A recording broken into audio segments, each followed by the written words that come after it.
So I got my 86 Honda 4-Tracks here. I picked it up last year, and I've done a little work to it to get it to the point where it's running and, you know, in good shape. I'm working on reupholstering the seat.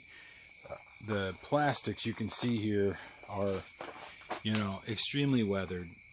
You can see just how sad a shape the plastic is. I mean, that's severely oxidized. So I'm going to show you how you can go from this to, let me pause here for a second. So I'm going to show you how to go from this extremely severely oxidated plastic to this. Now, I mean, it's not perfect, but this is not painted, and neither is this. It's not painted. It's bringing the original plastic back to, you can see, I'll zoom in here, how poor of a condition. It's bringing it from that to this. First things I'll probably have to do is take off the racks, front and rear, so that way I can get to the actual plastic. Whether I'm going to pull off the plastic or leave it on there depends, because some of these areas are going to be hard to get to with it on the machine, but the big areas I may just stick to the largest areas and do minimal work in here, but work on the main portions of it. So I'm going to pull the racks off.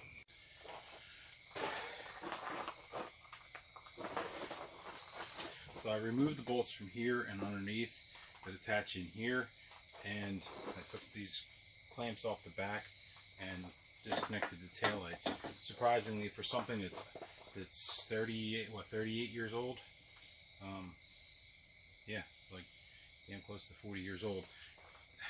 Surprisingly, it all came apart pretty easily. I did have to put 2 little drops of oil on the bolts that come up through the fenders. So other than that, I mean, the rear rack is off.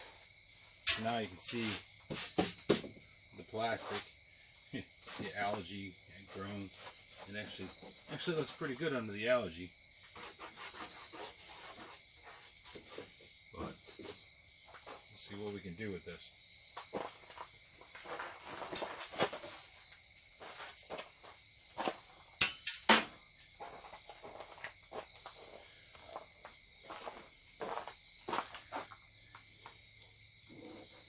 Doesn't look too bad under the algae.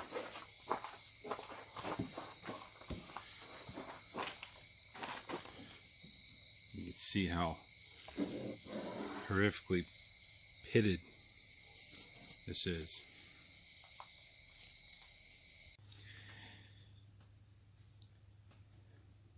Okay, time to show you how to go from this to this.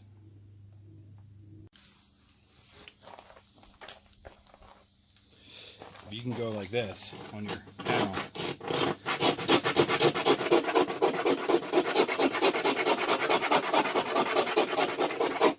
That's just a start. Knock down all the loose, dried surface. This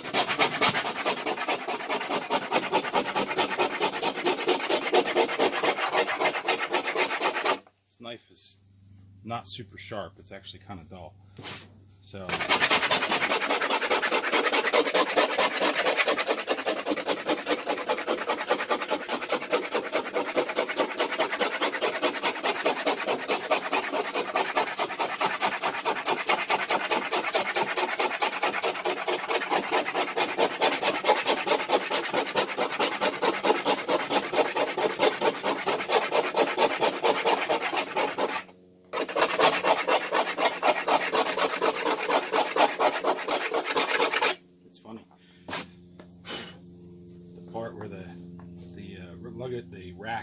part here where the rack was going, it's actually pretty good. The sun didn't really affect that.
It's hard to see, but you get these little ripple lines from the knife, and if you attack them from a different direction,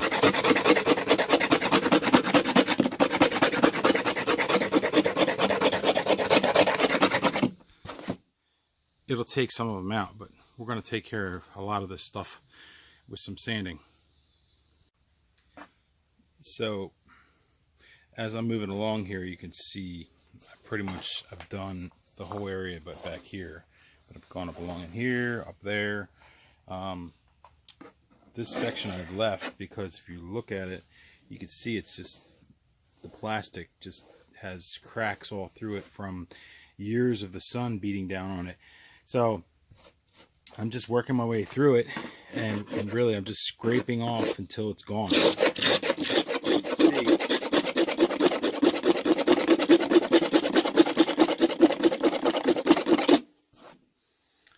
Just getting down as deep into that plastic to get to some real plastic again that's not all oxidized by the sun. On the black fender flare here, this part, I laid some masking tape on it, so when I come over to this edge and sand, hopefully I don't tear up this fender too much. I just want to get this edge here and up in here. So what I've done is put 80 grit on here. I'm going to attack the surface that's kind of rough from scraping it.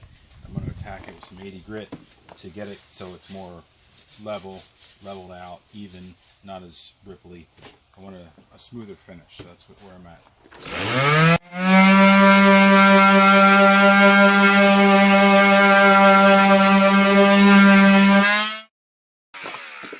You can see, I don't know if you can see in the video here, but you can see the unevenness of the fender here that I'm smoothing it right out with this 80 grit.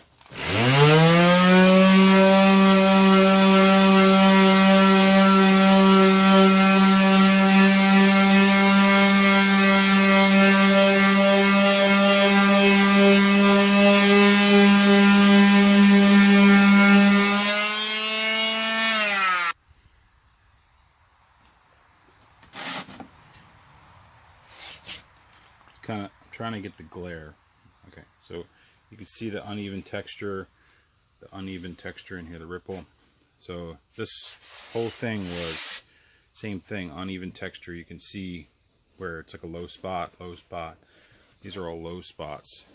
So you take the sander, you can even it all completely out, and then we'll just bump up to the next size paper. So once you get it sanded to 80 grit, bump up to the next grit.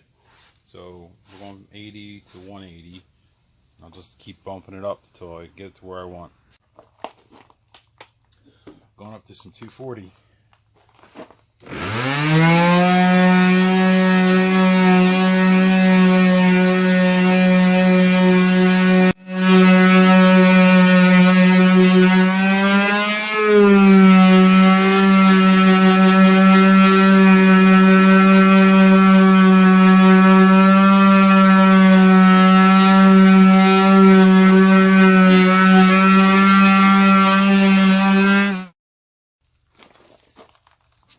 $320.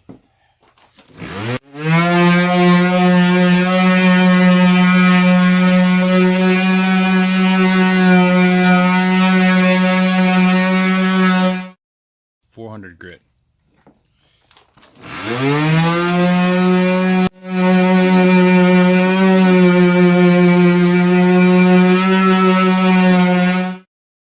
Right now I did 400 grit. Sanded the whole thing to 400 grit, and I got 600 grit here. Don't think I have to go to 600 grit, but I'm gonna hit it anyway.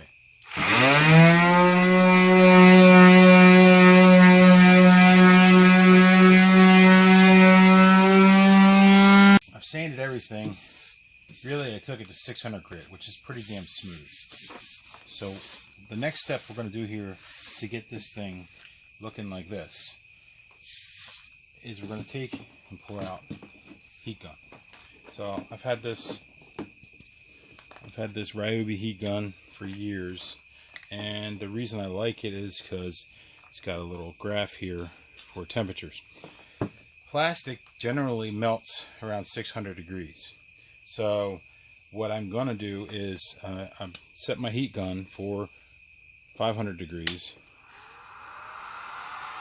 So at 500 degrees, it's like enough that if you're close to it, it'll melt the surface.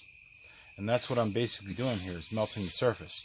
But the trick is, I want to heat this to the point where it's just melting the surface of it. And if you get it too hot, your fender will actually start to just collapse. So, I mean, worst case scenario, you put a rag on the underside and push up, because you don't want to put your hand against it, because you're putting your hand against something 500 degrees. But you can put a rag on the underside while it's hot and push upwards to, say, push it back, and then blast it with some cool air so it cools and will stay in that position. But we're not going to get that far. Hopefully we can take and keep the bottom side cool, and what I mean by that is I'm going to run a fan, a box fan, to blow cool air on the underside to keep the underside plastic just cool enough that the plastic isn't going to fall inwards. And you'll be able to see, I'll be able to move around, and you're going to get it warm, and you're going to kind of move and work the heat to change this back to a gloss or semi close to it. So I'll show you what I mean. This is how it's going to go. Now my LED lights out here might flicker a little bit. Hopefully I don't see too much of that on film, but let's go with the fan. Turn on the fan. Blowing cool air from the area here on the underside to keep it cool. And I'm going to start heating this up. And you'll see it. Yeah, we got a little bit of a light flicker on film, but you'll be able to see it when it starts to change this.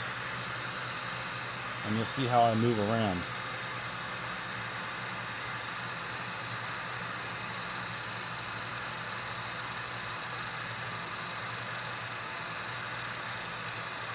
No rat race here. You want to go at a slow pace, because if you try to rush this and heat it too much, you'll do damage to the plastic.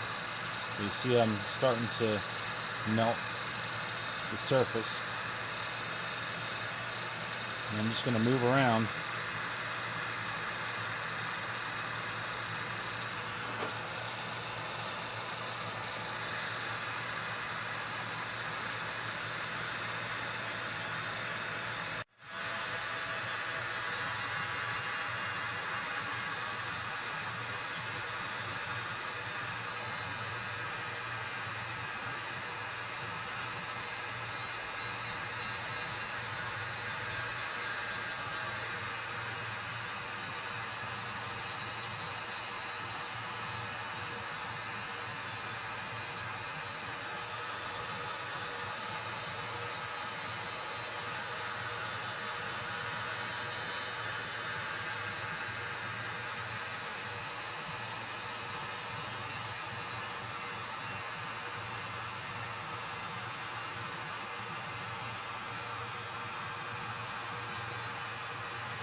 Okay, so got the majority of it done. I'll hit this here in a second, but I'm going to go along this edge, and since this rubber I don't want to mess with, I'm going to lay a piece of metal. So I put this piece of steel right along this edge, so that way I can heat this edge without messing with the rubber fender flap. So let's just see how this goes.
So it did pretty good.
So there you can get an idea of the original fender, 38 years of oxidation, and then some sanding with 80 grit, 180 grit, 240 grit, 320 grit, 400 grit, and at last I did 600 grit.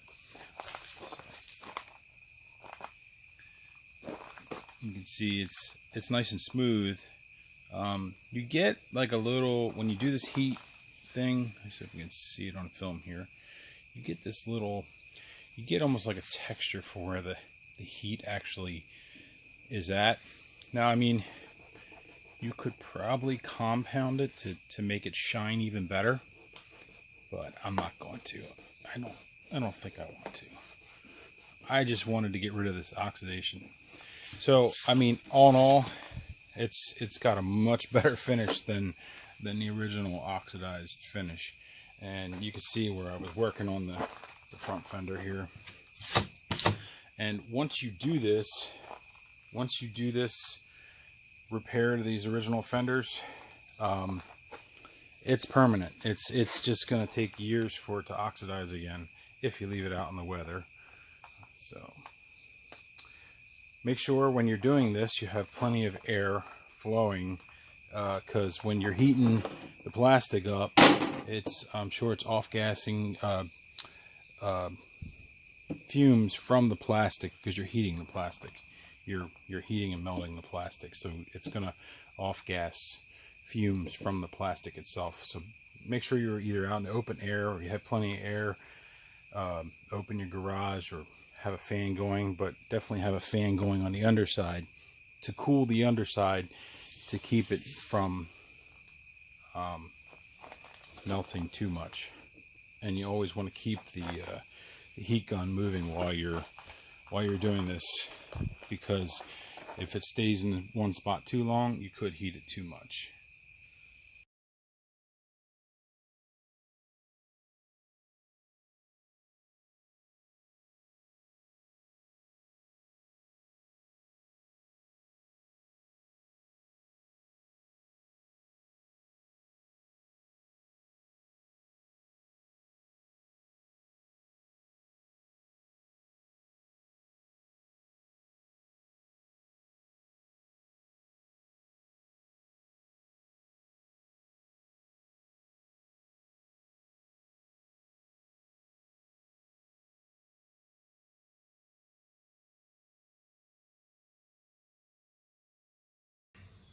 So this is what the back end of the floor looks like, finished and all back together, and you can see the front that's been redone. It's a night and day difference, the restoration that's been done to the plastic, removing all the old oxidization of the plastic. It's not an impossible process. It takes some time. You're not going to do this in a hurry. I took my time over a period of 3 days to do both front and back, and like I said, it's taking off, scraping was really the easiest way to take off the heaviest, but then the sanding was to take, because when you scrape it, it does leave marks, and you're not going to be perfect on scraping it. So sanding the material, you know, going up the grades of sandpaper to the finest, really takes out those scratch lines from scraping it. So once it's sanded to like 600 grit, you can see where it's at now with the heat gun. You are going to get a little bit of warpage with the heat gun, and that's why I use the fan. The more air hitting the bottom side, keeping the plastic cool, then you really are just melting that top layer. That's pretty much it. It's as I showed in the video, it just takes time. You got to give it time, move around. Don't really stay in one spot. I mean, you can get this glossy, but what happens is the actual fenders will take so much heat, it'll want to bow or sag, and you don't want to do that. You just want to just get the surface glossy. You don't want to melt all the plastic. And careful on the bottom side, reaching under without a rag. If you don't have a rag on your hand and you touch the bottom side of that, if your gun's 500 degrees, that plastic is going to be damn close to 500 degrees. So be careful.